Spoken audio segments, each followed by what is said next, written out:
Welcome, friends.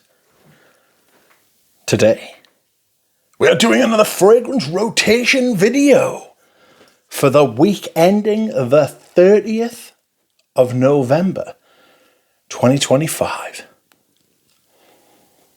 Tremendous. That is right, my friends. Once again, I have returned to you, this time with another fragrance rotation video. It has been a busy week for me. I have put out content, much content. How fun. I hope you have enjoyed it. This is the last week of autumn in my rotation. We have had all of September, all of October, and all of November. Tomorrow is the first day of winter. And so there will be a rotation live. And I will bring forth the winter fragrances. We'll see how that goes. We will. Anyway, let's see what I picked this week. And on Monday, it was wet. It was raining. In fact, it's been very wet all week. But I wore this. This is for him. For who? Me. Let me just change this angle a little bit for you there. How are you doing now? Slightly better. There it is. Narciso Rodriguez, for him, is what Francis Kirkjohn is capable of when he is trying. This is violet leaf, musks, patchouli, something a little bit like fucking lavender. You know, maybe, I don't know about cardamom, something else, something a little bit peppery, spicy.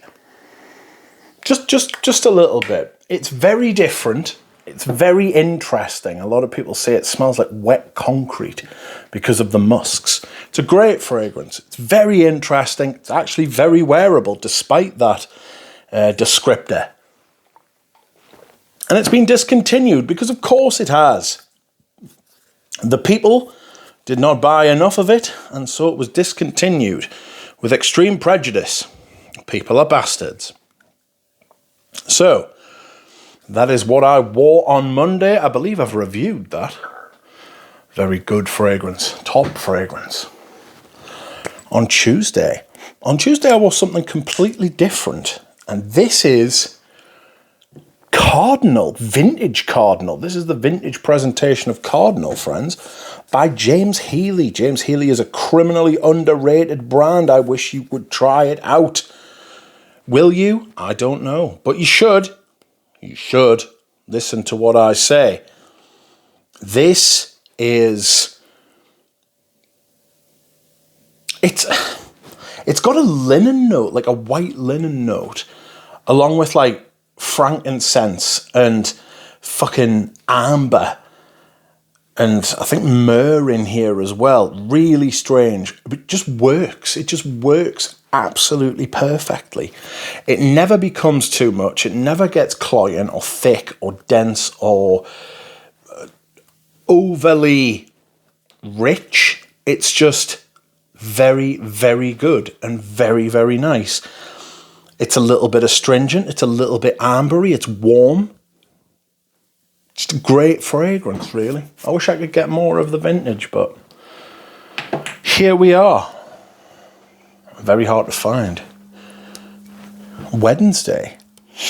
On Wednesday, I wore something completely different once again. I haven't worn this much this year.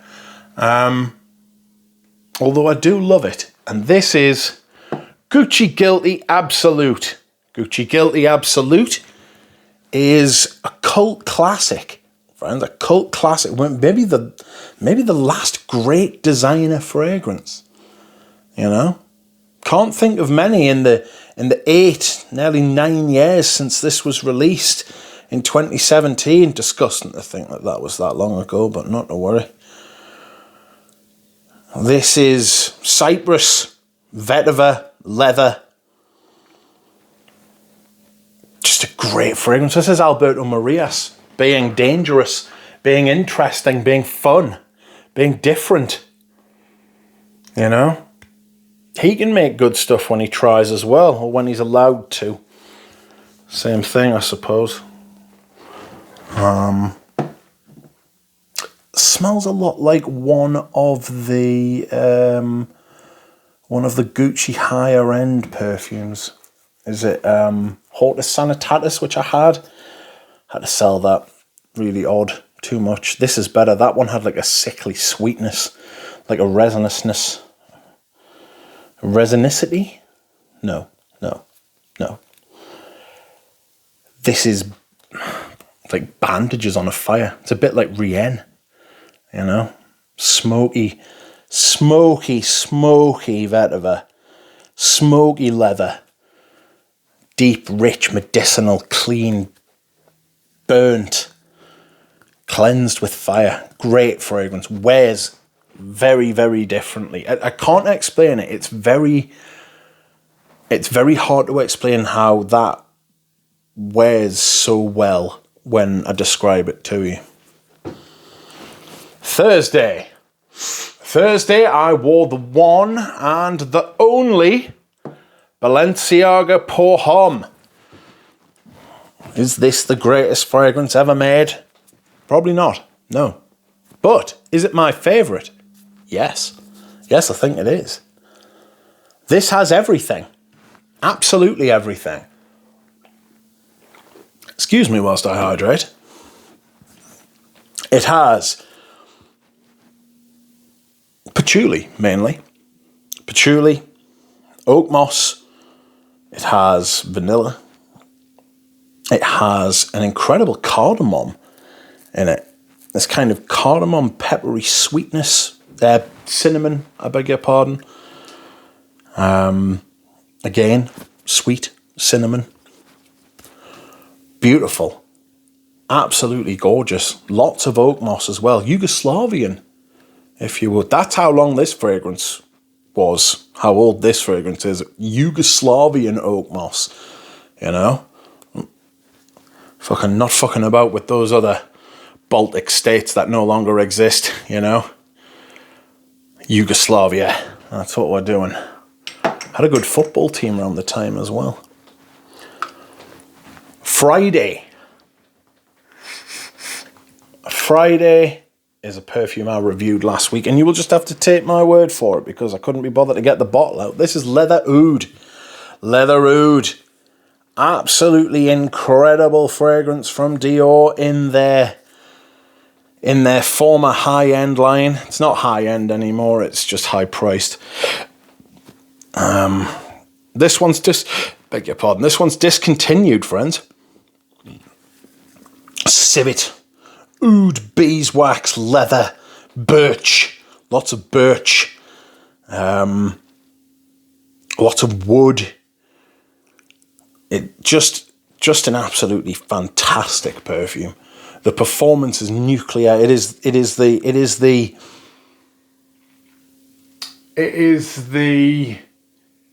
exception that proves the rule about amber woods. Amber woods are everywhere and they're terrible, but they're overdosed in everything. In this, just a little bit of it, and it makes the perfume stand up, you know?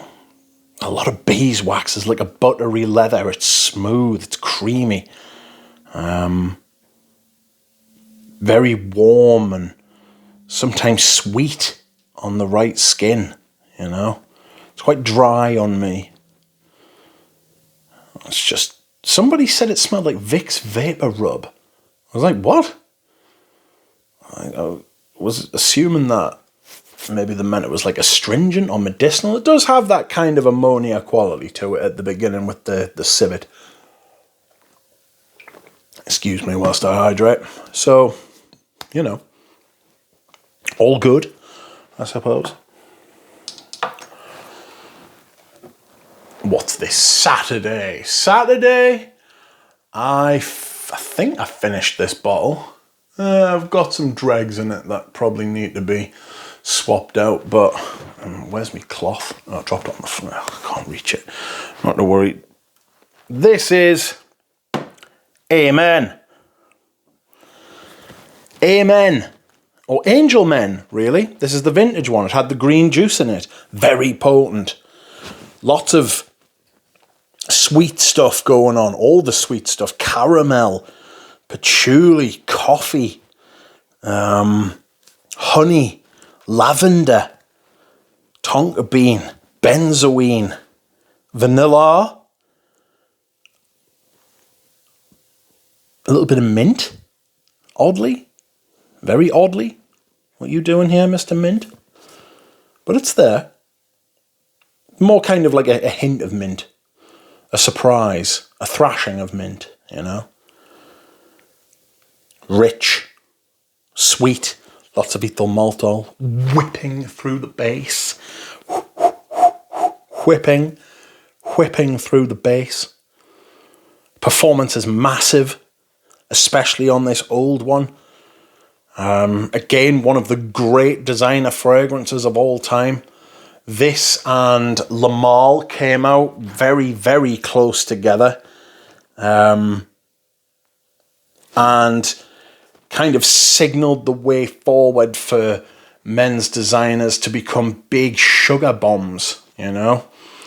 And that sugary rot has now set in, but I never liked Le Male, but this one, I love this stuff. The tar, the tar at the top gives it this outrageous whiff.